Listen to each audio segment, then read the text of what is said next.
안녕하세요 여러분. 오늘의 흥미로운 영상 내용은 이 작은 마을의 많은 사람들에게 추방은 빨리 와야 합니다. 그리고 운동 후에는 뜨거운 사우나와 차가운 물놀이 중 어느 것이 더 좋을까요?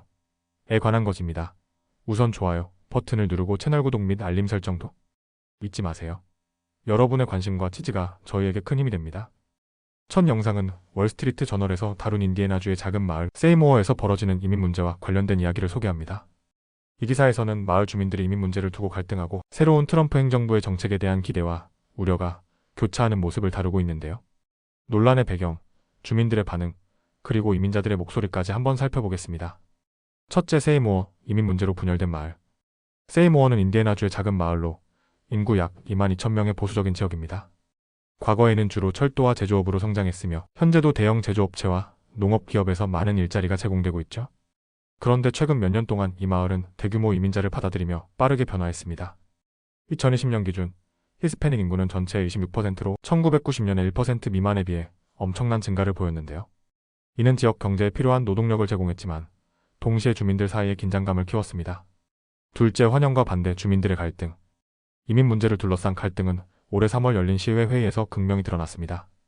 웰컴 센터 이민자 지원 센터를 포함한 경제개발 계획 초안이 발표되었는데 일부 주민들은 이를 불법 이민자를 더 끌어들일 위험한 아이디어로 간주했습니다. 회의장에는 수백 명의 주민이 몰려왔고 폐쇄하라 는 외침이 터져나왔습니다. 73세 은퇴자 윌러드 에버하트는 세이모어에는 이런 일이 필요 없다며 강력히 반대했습니다.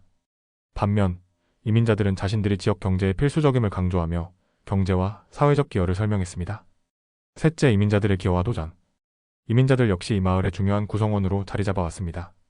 예를 들어 26년 전 세이모어에 도착한 멕시코 출신 이사벨 폰세는 처음에는 공장에서 일했지만 지금은 미용실과 카페를 운영하며 성공적인 비즈니스를 이끌고 있습니다.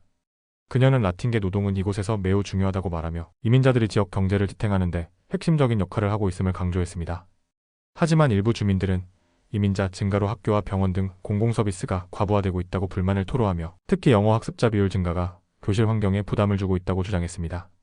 넷째, 트럼프 행정부에 대한 기대와 불안.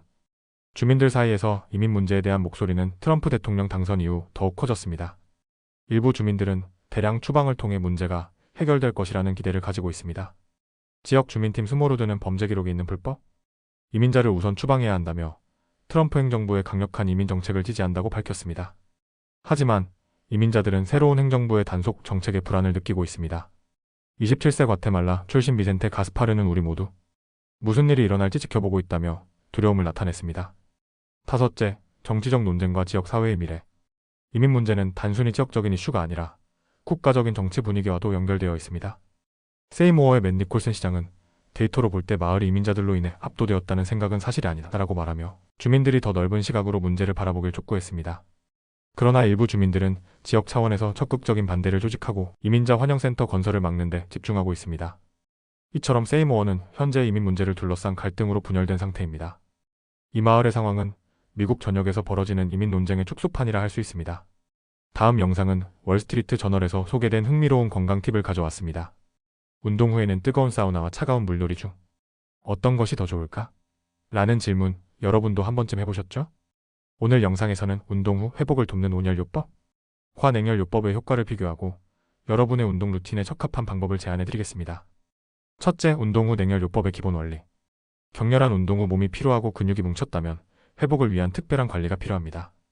여기서 중요한 점은 여러분의 몸 상태에 따라 냉열요법 중 무엇을 선택해야 하는지 결정하는 것인데요. 냉열요법은 각각의 특징이 있습니다. 냉열요법은 염증을 줄이고 빠른 회복을 돕습니다. 온열요법은 혈류를 개선하고 근육을 부드럽게 풀어줍니다. 둘째, 냉열요법 염증 완화를 위한 선택. 먼저 냉열요법입니다. 격렬한 운동 후에는 근육에 미세한 손상이 생기고 젖산과 염증이 발생합니다. 이때 얼음물 목욕, 냉수 샤워 또는 크라이오테라피 극저온 치료를 통해 염증 반응을 줄일 수 있는데요. 연구에 따르면 냉열요법은 10분 이내로 짧게 시행하는 것이 효과적이라고 합니다. 예를 들어 운동 후 2시간 이내에 2분 정도의 차가운 샤워를 하면 혈관이 수축해 염증이 완화됩니다. 셋째, 온열요법 혈류 개선을 위한 선택. 다음은 온열요법입니다.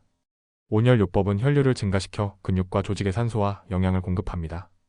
특히 적외선 사우나나 따뜻한 물에 몸을 담그는 것이 효과적입니다. 다만 운동 직후에는 온열요법을 피해야 합니다. 운동 후 바로 사우나로 가면 탈수나 심장 부담이 생길 수 있습니다. 온열요법은 휴식일에 시행하는 것이 가장 좋습니다. 넷째, 냉열요법과 온열요법을 결합한 대조요법? 그렇다면 둘 중 하나를 선택하기 어려울 때는 어떻게 할까요? 바로 대조요법을 추천드립니다. 대조요법은 냉열요법과 온열요법을 번갈아 사용하는 방법인데요. 예를 들어 먼저 냉열요법으로 5에서 10분간 염증을 줄이고 이어서 온열요법으로 혈류를 촉진합니다. 이렇게 번갈아 가며 20에서 30분간 시행하면 회복 효과를 극대화할 수 있습니다. 다섯째, 운동 후 회복 팁. 운동 후 회복을 위한 간단한 팁을 요약해드릴게요. 냉열요법은 격렬한 운동 후 염증 완화에 효과적입니다. 온열요법은 휴식일이나 염증이 가라앉은 후에 사용하세요. 두 가지를 결합한 대조요법은 회복을 가속화합니다. 집에서도 사용할 수 있는 냉온 패드를 활용해보세요. 이와 같이 운동 후 회복은 운동 못지않게 중요합니다. 오늘 소개해드린 냉열요법, 온열요법, 그리고 대조요법을 여러분의 운동 루틴에 맞게 활용해보세요. 오늘은 여기까지입니다. 다음 영상에서 더 유익하고 흥미로운 내용으로 찾아뵙겠습니다. 이 영상은 투자 의견이 아닙니다. 매우 감사합니다.